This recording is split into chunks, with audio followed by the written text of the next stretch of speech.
जी, तो अब actual topic की तरफ चलते हैं। पिट्यूटरी ग्लैंड आ गया, इसको हाइपोफाइसिस कहते हैं। और इसमें हमने रिलेशनशिप देख लिया, एंटीरियर लोब का भी देख लिया, पोस्टीरियर लोब का भी देख लिया। फिर सेकेंडली हमारे पास हार्मोन्स आ गए एंटीरियर लोब के, वो भी हमने देख लिए। कौन-कौन से 5 हार्मोन्स हमने याद किए थे। ग्रोथ हार्मोन, प्रोलैक्टिन मैंने कहा था, इनको इकट्ठे ज़हन में रखना है आपने। ये बड़ा भाई है, ये छोटी बहन के तौर पे याद रखना है आपने। टीएसएच, ये बाकी एलएच, एफएसएच, एसीटीएच ये सारे आ गए। तो इनको अब हम डिस्कस करेंगे बारी-बारी करके। सबसे पहले ना आपने इनको ग्रुप बना लेने हैं। मतलब वैसे टीएसएच, एलएच और एफएसएच जो है ये एक आइडेंटिकल फैमिली है, एक सब ग्लाइकोप्रोटीन्स हैं तीनों, ठीक है। और जो ग्रोथ हार्मोन आ गया ये प्रोलैक्टिन की तरह है, ठीक है। साथ में ह्यूमन प्लेसेंटल लैक्टोजन वो भी इनकी तरह ही है। तो ये तीनों एक तरह से इकट्ठे इनका स्ट्रक्चरली मतलब सेम होते हैं। और ये कुछ हार्मोन्स इधर लिखे हुए हैं, ये एक्चुअली ना एक सिंगल हार्मोन से ड्राइव होते हैं। एसीटीएच आ गया, एमएसएच आ गया, बीटा लिपोट्रोपिन और बीटा एंडोर्फिन। ये उसने यहाँ यही बात दिखाई है कि ये एक हार्मोन होता है, इसको कहते हैं प्री ऑप्टिक मिलानो, इस तरह का इसका नाम है, प्रो ओपियो मिलानोकोर्टिन, ठीक है। तो इसको याद करना ऐसे, इसकी ना प्रोडक्शन को याद करना आसान है। मतलब ओपियो एक तो ओपियोइड बनाएगा, तो जो बीटा एंडोर्फिन है ना ये एक ओपियोइड है। मिलानो मतलब ये एमएसएच मिलानोसाइट स्टिमुलेटिंग हार्मोन बनाएगा। और कोर्टिन जो आ गया ये अपना एसीटीएच आ गया। तो लाइक इस तरह आप याद रख सकते हो कि इसकी क्या क्या सेक्रेशंस है, ठीक है।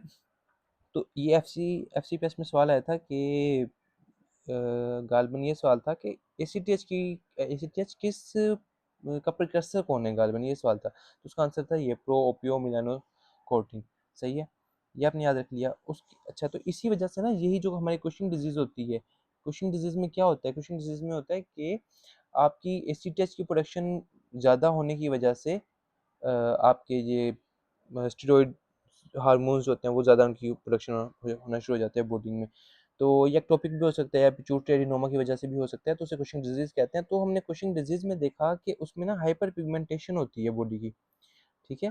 हाइपर पिगमेंटेशन मतलब ब्लैकीनेस होती है स्किन की। तो उसकी वजह ये थी कि जो एसीटीएच है ना, क्योंकि एसीटीएच की प्रोडक्शन ज़्यादा हो रही है, तो ये प्रिकर्सर है इसका। और इस और इससे एक और चीज़ बनती है एमएसएच। तो एसीटेच के साथ साथ ना मेलानोसाइट स्टिमुलेटिंग हार्मोन भी बन रहा होता है। और ये हार्मोन जो है ना ये फिर मेलानोसाइट्स को स्टिमुलेट करके हाइपर पिगमेंटेशन करते हैं बॉडी में। तो ठीक है, ये इसकी स्टोरी है सारी। बाकी हमने इनको अलग अलग कर लिया ना। अब हम लोग एक एक करके शुरू करेंगे। सबसे पहले आ गया ग्रोथ हार्मोन। ग्रोथ हार्मोन को सोमैटोट्रोपिन भी कहते हैं, इसी वजह से इसके जो इनहिबिटर है उसको सोमैटोस्टेटिन कहते हैं। और जो इसका जो है ना ग्रोथ हार्मोन रिलीजिंग हार्मोन, इसका एक और नाम है सोमैटोट्रोपिन रिलीजिंग हार्मोन। तो वो भी इसे उसे कहते हैं। तो इसकी निस्बत से ये आपने याद रखना है। अच्छा, इनके काम वगैरह हम सारे बाद में देखेंगे, सही है।